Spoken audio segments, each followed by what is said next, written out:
بسم اللہ الرحمن الرحیم السلام علیکم ورحمۃ وبرکاتہ۔ محترم ناظرین کرام، امید ہے آپ تمام بعافیت ہوں گے۔ اللہ تبارک و تعالی آپ کو خوش رکھے اور سلامت رکھے۔ ابھی 2 دن قبل ہم نے ایک ویڈیو بنائی تھی جس کے اندر ہم نے آپ کو بتایا تھا، باخبر کیا تھا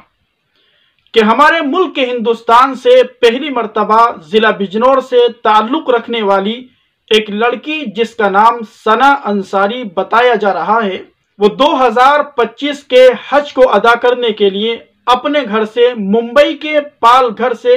پیدل روانہ ہو چکی ہے۔ جب ہم نے اس ویڈیو کو یوٹیوب پر اور فیس بک پر ڈالا تو ہمارے بہت سے بھائیوں نے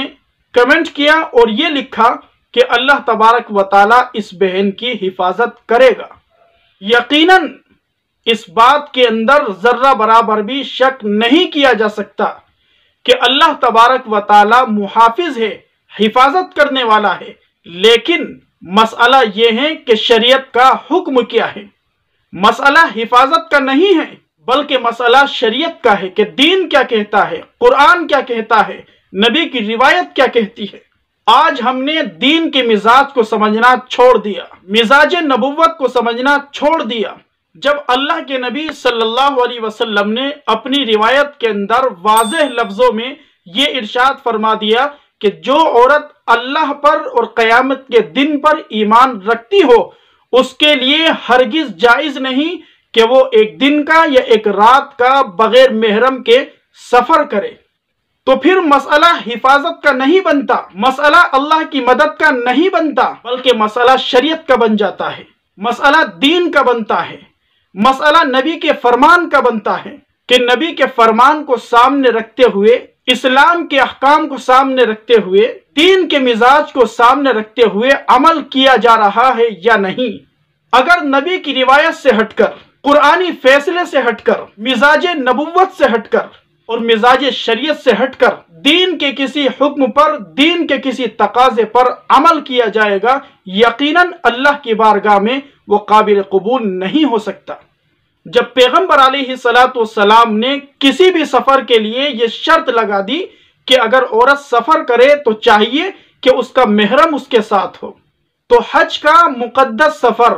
عمرے کا مقدس سفر ایک عورت کے لیے تنہا کیسے جائز ہو سکتا ہے؟ کچھ لوگوں کے سروں پر یہ بھوت سوار ہو چکا ہے کہ وہ پیدل حج کا سفر کرے۔ قرآن کریم کی ایک آیت ہے جس کو اللہ تبارک و تعالی نے کئی موقعوں پر ذکر کیا ہے، لا یکلف اللہ نفسا الا وسعها، کہ اللہ تبارک و تعالی کسی انسان کو اس کی ذات سے زیادہ کا مکلف نہیں بناتا ہے۔ اللہ تبارک و تعالی نے انسان کو اتنا ہی مکلف بنایا ہے جتنا وہ عمل کر سکتا ہے۔ حج کس کے اوپر فرض ہوتا ہے، کب فرض ہوتا ہے، کتنے مال پر فرض ہوتا ہے، حج فرض ہونے کے لیے کن شرائط کا پایا جانا ضروری ہے، یہ تمام باتیں جاننے کی ہیں، سیکھنے کی ہے۔ آپ نے علماء کی زبانی اور اپنے بڑوں کی زبانی ایک جملہ یقیناً سنا ہوگا کہ نیکی کر دریا میں ڈال۔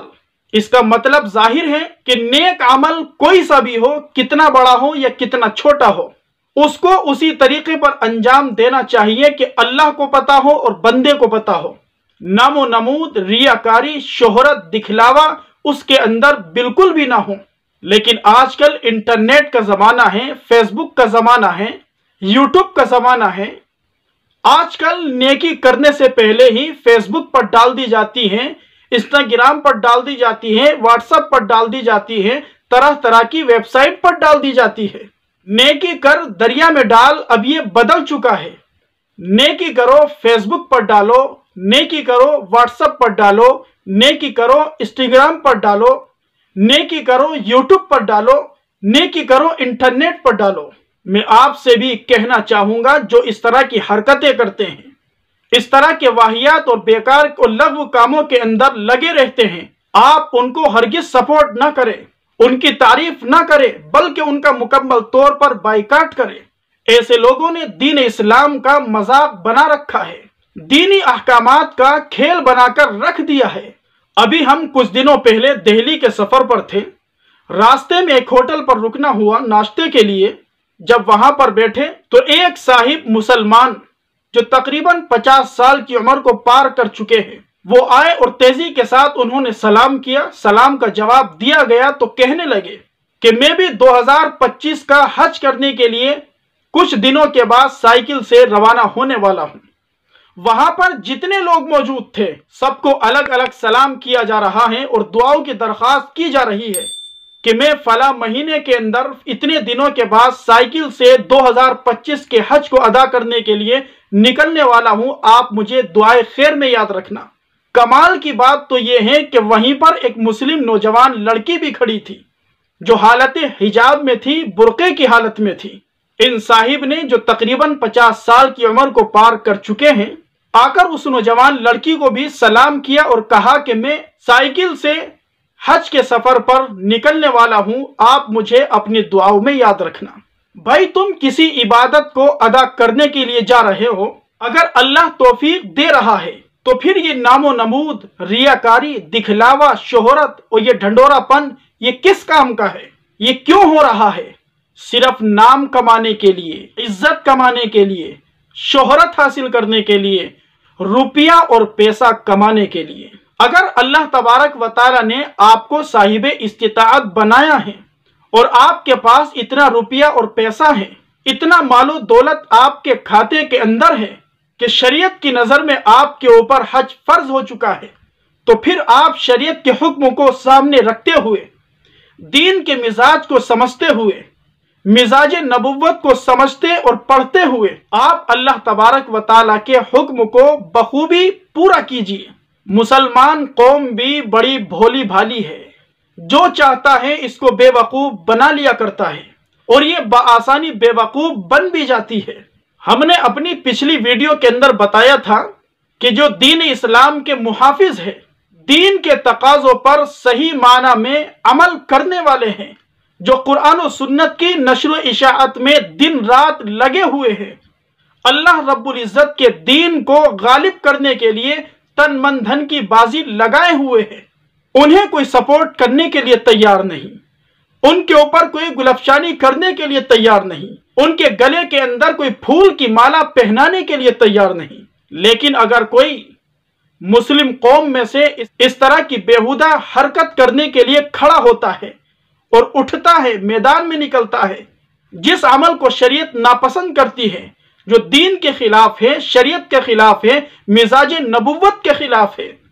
یہی مسلمان قوم اس کو ویلکم کہتی ہے، اس کا استقبال کرتی ہے، اسے پھول کی مالا پہنائی جاتی ہے، اس کا ساتھ دیا جاتا ہے، اس کے لیے دعائیں ہوتی ہیں اور صدقہ خیرات ہوتی ہے، نہ جانے کیا کیا عمل کیا جاتا ہے۔ اس لیے میرے بھائیو دوستو، دین کے مزاج کو سمجھو۔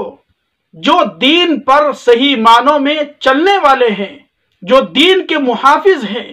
دین کے تقاضوں پر عمل کرنے والے ہیں، جو دین کے مزاج کو بھی سمجھتے ہیں، مزاج نبوت کو بھی سمجھتے ہیں، آپ ان کی حفاظت کے لیے دعا کیجئے، آپ انہیں سپورٹ کیجئے، ان کی امداد کیجئے، ان کے لیے اللہ تبارک و تعالیٰ سے رو رو کر دعا کیجئے۔ ایک دن وہ آئے گا کہ اللہ تبارک و تعالیٰ آپ کو بھی اپنے دین کی حفاظت کے لیے قبول کر لیں گے۔